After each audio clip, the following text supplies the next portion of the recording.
Welcome in everybody to the KC Sports Report. I'm your host Michael Darcy, and today I'm joined by Michael Hebner, and we're going to preview the Week 15 matchup between the Kansas City Chiefs and the Denver Broncos.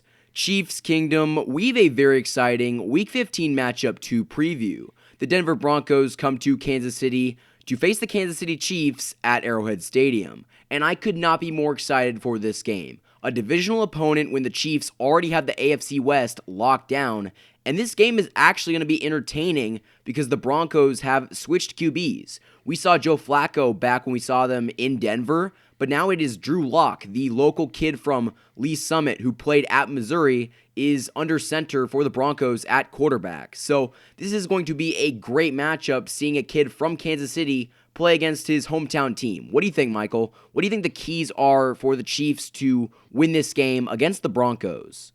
Yeah, well, I don't know what we can really do different. I mean, I think if we do the same defensive scheme for the most part like we did last time, put him under pressure, try to force him out, force sacks, force fumbles, everything we did basically. That's the key. And our offense needs to come through this game. Our offense needs to figure out who they are because they've only got like 2 or 3 games left, or 3 or 4 games left. So they need to get this figured out in the last couple of weeks because you can't go into the playoffs banking on your defense.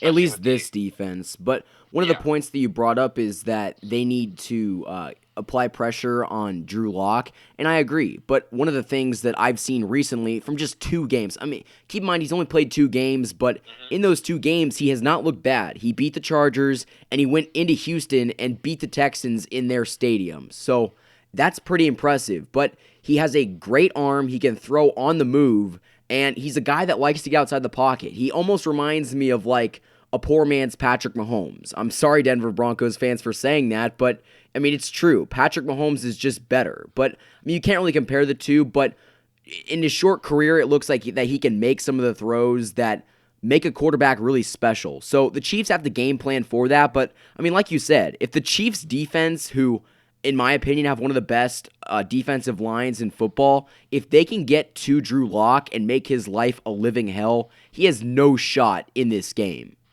I'd say we have one of the most talented defensive lines in football. Statistically, we don't have the best.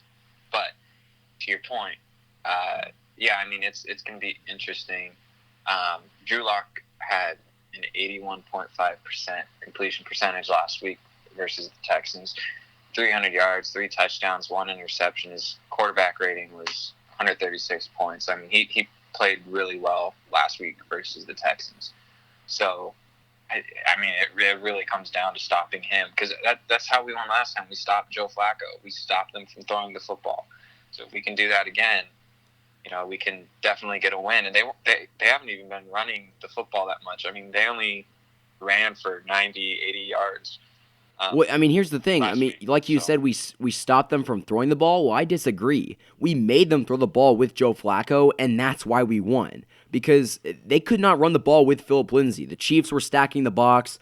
They were somehow setting the edge and closing up those holes, so Phillip Lindsay could not make a difference. I think he had under 70 yards.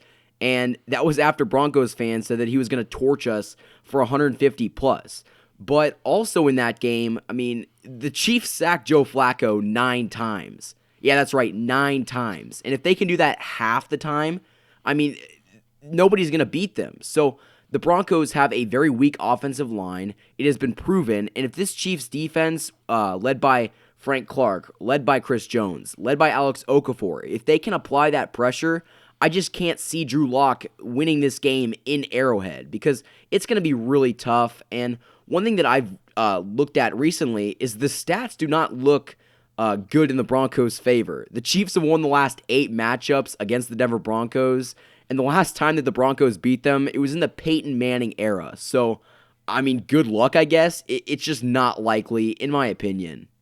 Yeah, I don't know. I mean, it's going to be at home, and obviously our defense is hot right now, so defense is hot, it's at home, great. Our defense is probably going to shine, but it's our offense that we need to figure out. I think that's the only reason we're going to lose this game, if at all, is that our offense can't our offense just can't get it going every single week. It's hard to watch because we're not used to it.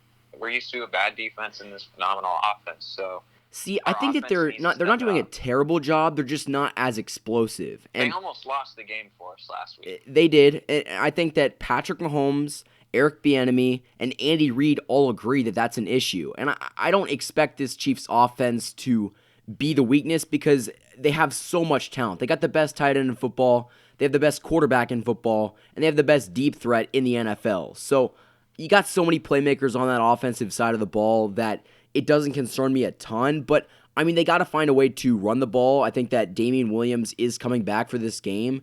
And with a fully healthy team, I mean, the Chiefs are just a better team. So to answer the question, I just don't see it possible that a Broncos team led by a rookie quarterback that's only played 2 games can come into Arrowhead and beat this Chiefs team. I just don't see that's possible.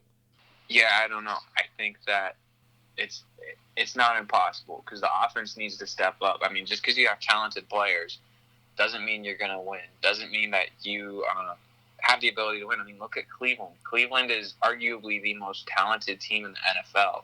They've got Kareem Hunt. They've got Odell Beckham Jr. They've got Baker Mayfield. They've got Jarvis Landry. I mean, the list goes on of the talent they have on offense and on defense, and they still find a way to lose games. So it's not just a matter of talent. It's a matter of the talent being utilized, people doing their jobs, Kelsey catching the football, Hardman, getting more reps.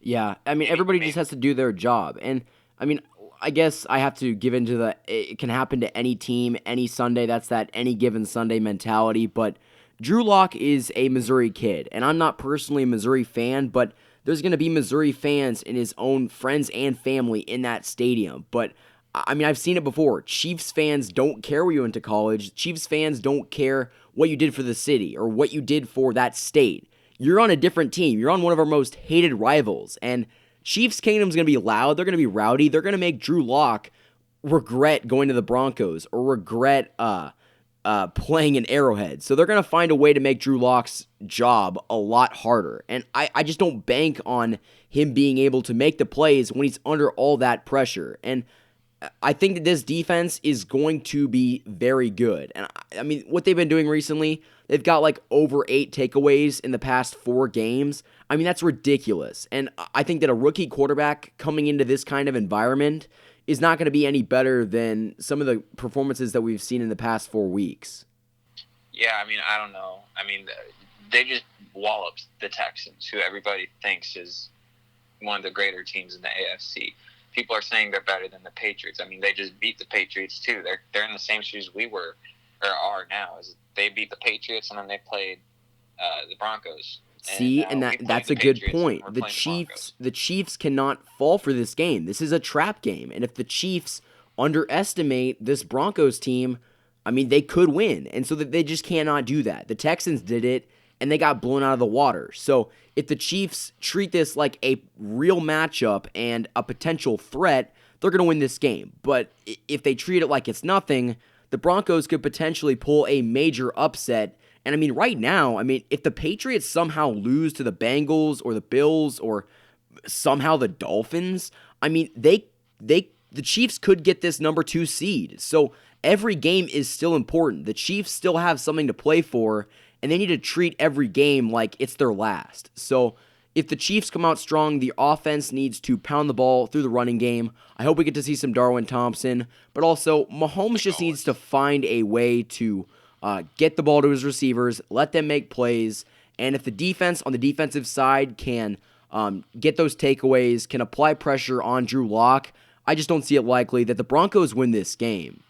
Yeah, I definitely think that in order to win, defense just needs to keep doing what they're doing, and offense really needs to figure out what's going on. Whether that means shifting around the offensive line, starting to pull plays out of the hat, secret plays. I don't care what it is, but they need to get things going, and they need momentum going into the playoffs, because if they can't get this offense going, I don't think it's going to get going until next year again. So they need to figure it out. So Chiefs Kingdom, those are our takes, and we believe that if the Chiefs play a good game, they will beat the Broncos at Arrowhead Stadium. Thank you, everybody, for listening. Don't forget to like and subscribe. If you guys like these videos and want to support me, go click the link in the description and go support me on my Patreon. I would more than appreciate it. Thank you to Michael Hebner for joining me in this episode. Thank you, everybody, for listening to the KC Sports Report by Michael Darcy.